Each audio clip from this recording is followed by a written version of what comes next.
Lijep pozdrav svima, ovo je nova video lekcija iz rubrike Rasprave i savjeti. Tema ove video lekcije može biti malo kontroverzna, a to je prijedlozi za poboljšanje hrvatskog školstva. Da se razumijemo, ovo će ostati samo na prijedlozima. Tu sad neću govoriti o zakonskim normama, okvirima i ne znam čemu već, nego na prijedlozima koji su temeljeni na iskustvu rada u školi i koji su na snazi možda negdje drugdje, u nekom drugom obrazovnom sustavu. Nećemo gubiti vrijeme, možemo odmah na prvi prijedlog. Prvi prijedlog je ukidanje ocjenjivanja u osnovnoj školi. Osnovna škola je, kao što je samo ime kaže, osnovna. Dakle, ona ne treba poučavati ničem naprednom, nego obučiti učenika osnovnim sadržajem koji jednostavno ne prepoznaje stupnjeve savladavanja. Svatko će na jednak način naučiti zbrajati i oduzimati. Tu nema nekog stupnja. I jedan od glavnih ciljeva osnovnoškolskog obrazovanja zapravo bi trebao biti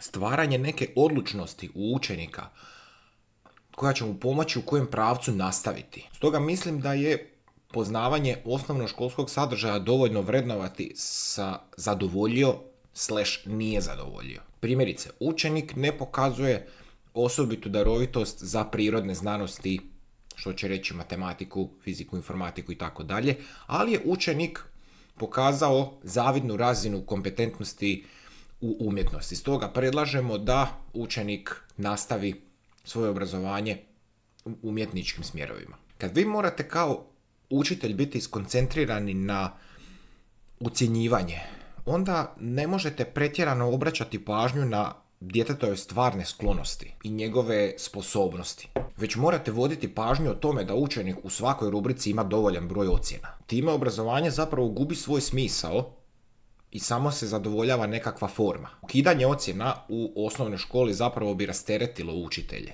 Spasilo bi ih suvišnog ocjenjivanja i usmjerilo bi ih na stvarnu potrebu, a to je proučavati djetetove sklonosti i sposobnosti da bi se mogao odrediti mogući djetetov smjer u budućnosti. Time bi se možda i rasteretile gimnazije, koje su iz godine u godinu pretrpane, jer učenici ganjaju nekakve bodove za upis i onda dobijete situaciju da su gimnazije pretrpane, a strukovne škole prazne. I onda imate situaciju da ne možete naći normalnog majstora za bilo što, zato što svi ganjaju nekakve bodove, svi su u nekakvim brojevima. Umjesto da je dijete na kraju dobilo nekakvu opisnu ocjenu da je vješto sa alatom i da je spretno sa svojim rukama, pa bi ga možda poslali u nekakvu strukovnu školu. Jer tu se uvijek mora uzeti i doprinos zajednici u obzir. I riješilo bi se pitanje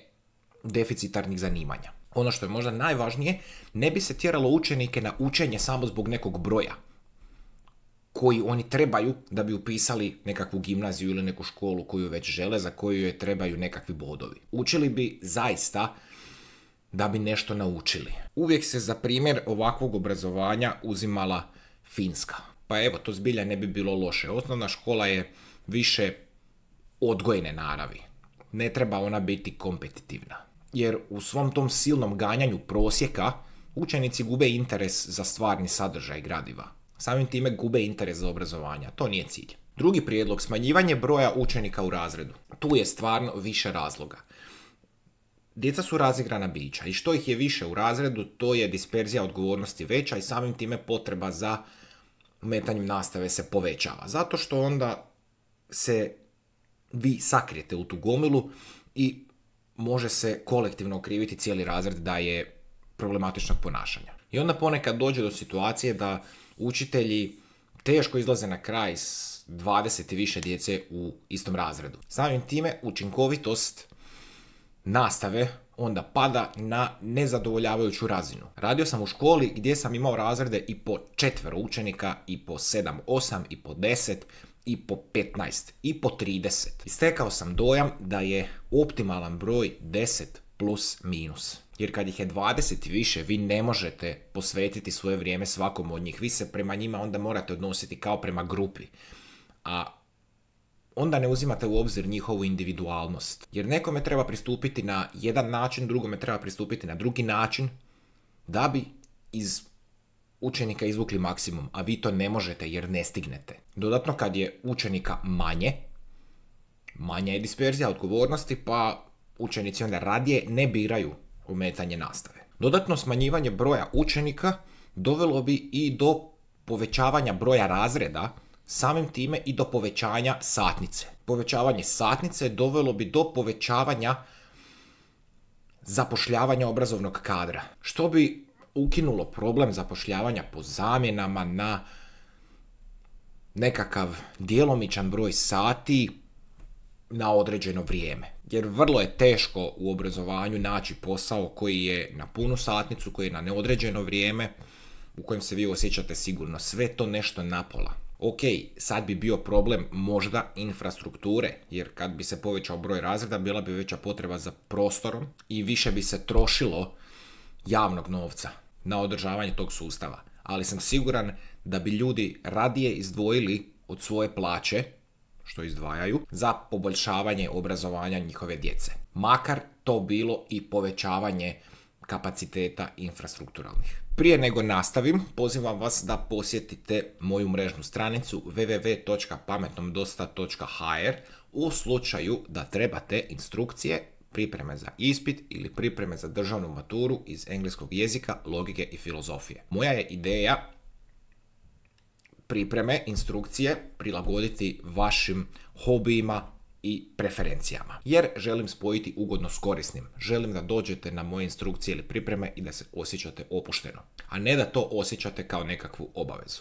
Termin je na mojoj mrežnoj stranici moguće rezervirati u nekoliko klikova. Ako niste za tu opciju, imate i moj broj telefona na mrežnoj stranici, pa me možete kontaktirati i rezervirati termin konvencionalnim putem. Ako vam ništa od tog ne treba, a htjeli biste podržati moj rad, možete dati jedan skroman novčani doprinos, pa ako mi želite pomoći u poboljšanju sadržaja, informacije za doniranje imate ovdje. Ja vam obećavam da će ta sredstva biti potrošena za poboljšanje tog sadržaja i to ću onda transparentno i prikazati. Neću moliti za like, share, subscribe, jer to želim zaslužiti kvalitetom svojih video lekcija. U svakom vam slučaju hvala. Treći i konačni prijedlog, preustroj nastavnih sati. Često se dogodi da djeca imaju po 5-6 različitih predmeta školskih u istom danu.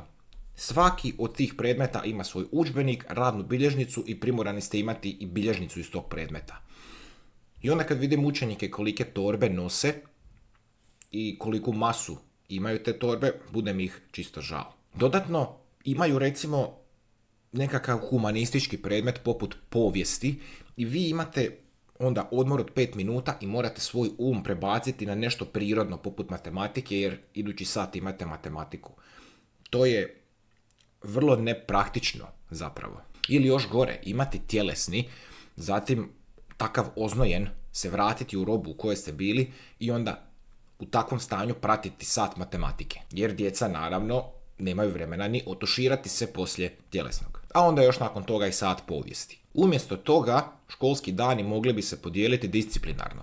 Jedan dan bi se mogli baviti prirodnim znanostima, poput matematike, fizike, informatike, logike. Drugi dan djeca su posvećena empirijskim prirodnim predmetima poput biologije i kemije. Treći dan je posvećen jezicima. Četvrti dan humanističkim predmetima, poput geografije, povijesti, filozofije, psihologije, sociologije, politike i gospodarstva. Konačno, peti dan može biti posvećen tjelesnom razvitku, kao i praktičnoj nastavi u vidu domaćinstva, odgovornosti u zajednici, građanskog odgoja i sličnih predmeta. Naravno, ne bi svi nabrani predmeti bili u istom danu, nego bi to ovisilo o razredu u kojem idete, jer nema potrebe za učenjem politike i gospodarstva u prvom razredu osnovne škole. Ovim prijedlogom riješilo bi se dosta problema. Prvo, što bi se riješilo jest te teške torbe. Djeca bi dolazila s puno lakšim torbama u školu. Njihovo stanje uma bilo bi puno lakše jer bi cijeli dan posvetili samo jednoj